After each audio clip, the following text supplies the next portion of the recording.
Hindi nawala ang matinding paniniwala sa kabila ng 6 na taong pagkakakulong. Susunod na taon, sila presidente niyo.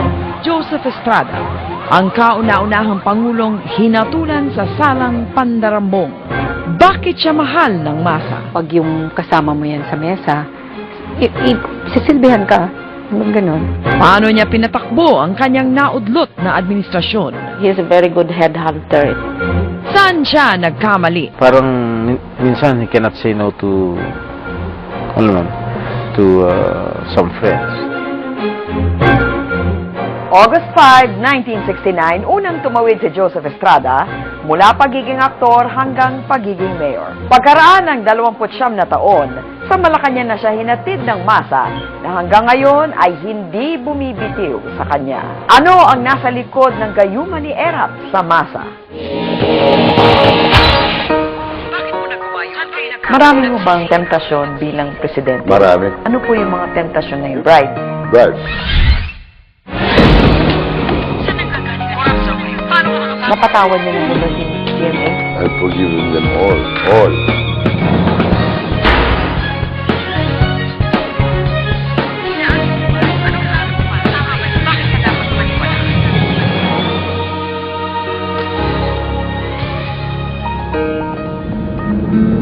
Naku, make believe. Ano lang yun? Pumayat, mas mabagal ng maglakad, pero masigla pa ring nakipagkwentuhan sa amin si dating Pangulong Joseph I Estrada. never appoint military men. Binalikan namin ang huling araw niya sa Malacanang. Anong sinabi niyo sa mga kamag-anak niyo? Huwag kayong mag-alala. Huwag kayong matakot. Huwag kayong umiyak. Lakasan niyo ang loob niyo. Pero, pag nag-iisa na ako, sobrang lungkot ko. Ano po yung ikinalungkot niyo? Dadasal ako, maging superstar ako, binigay sa akin ng Diyos. Maging mayor ako, nagdasal din ako. Before tapos maging senador, nagdasal din ako. Vice President, binigay sa akin, naging presidente, DOB-DOB ko dasal ko. Kasi ang laki ng lamang ko. Eh, hindi naman ako nagdasal para makulong ako eh. Bakit? Pati binigay sa akin. Tila buong puso nang natanggap ni Erap ang mga nangyari sa kanya at sa kanyang pamilya. Nung sinuko raw niya ang sarili sa proseso, hindi niya inasahang masisibak siya sa posisyon. I can defend myself. Malakas ang loob ko. That's why, nung nagkaroon ng movement na impeachment sa House, I did not talk to any congressman. Nire-road pa nga yung impeachment ko eh. Biglaan lang binangon ng speaker. Hindi dyan na sa Committee of Justice. So, whatever. Walang hearing. Okay. I didn't stop it. I said, I'm willing to face and defend myself in the Senate. After due deliberations and upon motion duly seconded and approved, the body Sa rules ng impeachment, ang complaint ay dapat dumaan muna sa Committee on Justice para sa isang pagdinig bago ihatag sa plenary. Pero pwede itong idiretso sa Senado kung i-endorso agad ng 1/3 ng Kongreso ang impeachment complaint. Ganito ang nangyari sa kaso ni Erap. Nangamba na lang daw ang mag-anak ni Erap nang magtipon na sa EDSA ang libu-libong relihista. Nung una sabi niya, talagang, di bali na kung patayin nila ako, hindi ko iwanan ang palasyo dahil ang taong bayan na naglagay sa akin dito. Pero kami nag-iiyakan na, sabi natin, mas mahalaga sa amin ang buhay mo. Sabi ni JB, kahit nasa balag na ng alanganin, ni minsan ay hindi niya nakita na pinanghinaan ng loob ang kanyang ama. Nagbihis, bigla siya umalis eh. Iniwan niya kami.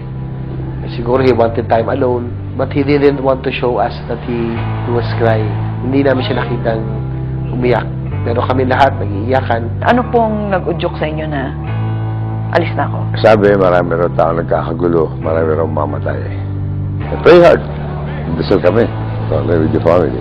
Kasi para sa akin, bawat isa mahalaga. At alam ko, ang karamihan ng mamatay, ng mga mahihirap. Ibabala lang yung mahihirap eh.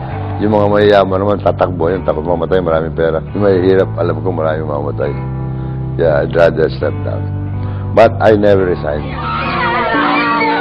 Mismong si Erap daw ang kumausap sa halos 500 tao sa labas ng palasyo para kumbinsihin silang umuwi. Nang makatanggap ng balita na susugod raw sa Malacanang ang mga nagtipon sa EDSA, nagdesisyon ng pamilya Estrada na umalis na ng Malacanang. What led to his downfall were all the assertions, and which I am not an authority on, about moral values, daring to flout traditional conventions. He is a study in contradiction, maintaining traditional values but at the same time flouting them, and probably led to his downfall. And he was never really respected or held in high regard by, for example, the private business sector, who thought that they were above him, although he came from their class. Pag pinapagalitan ako ng mama ko, sabi niya sa akin, yung papa mo hindi dinadasal 2 oras ang araw, 1 oras at kalahati para sa iyo lang.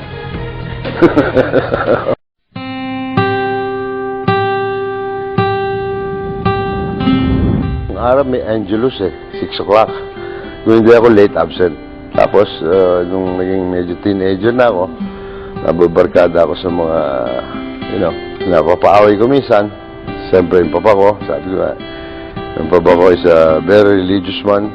He prays 1 hour before he takes his breakfast, 1 hour before he sleeps. So, pag pinapagalitan ako ng mama ko, sabi niya sa akin, yung papa mo hindi nadasal 2 oras ang araw, 1 oras at kalahati para sa iyo lang. Bakit ho? Kayo ho bang tinatanaw na pinaka-pilyo? Tsaka tawag niya sa akin black sheep. Ikawalo sa 10 magkakapatid, maliit pa lang daw si Erap, may kapilyuhan na. Lagi akong pinipingot ng mama ko. Tsaka, siyempre ako lang left-handed. Nung maliit ako, binabalot yung kamay ko para huwag ako makasulat ng left, ng kaliwa. Okay. So, pinapalo palagi ang kamay ko pag nakikita ko. Pag alis naman yan, tinatanggal ko.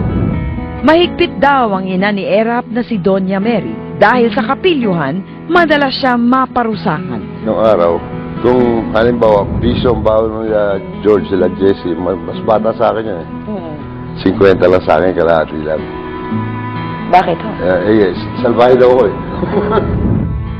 Bata pa lang si Erap, napabarkada na raw ito sa mga mahihirap nilang kapitbahay. Sabihin nun sa mother ko, mama, kailangan nila ng bigas, kailangan nila ng time na yung mga sardinas, So, he gets from my mother's pantry.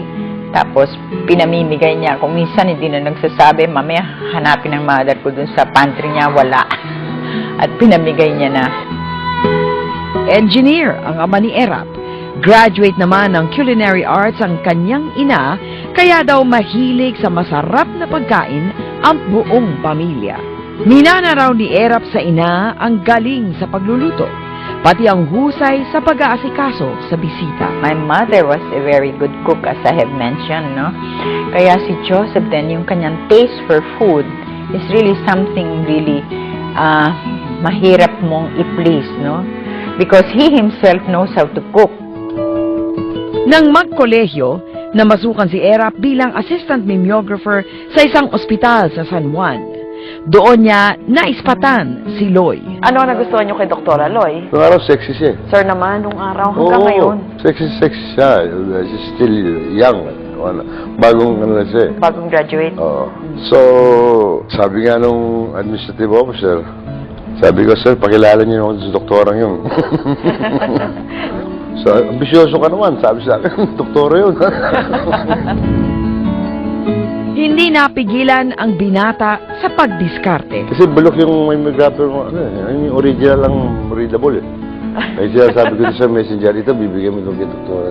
Siyempre, feel niya yung Special. Tapos yung karibol ko sa kanya, doktor din, may kaya lang kuripot. Minsan, duty siya 24 hours, di ba? Sa gabi. Yung padadala sa kanya ng doktor na nililigaw sa usong-uso ng Max Chicken. Padala sa kanya yung half lang. Ako, full.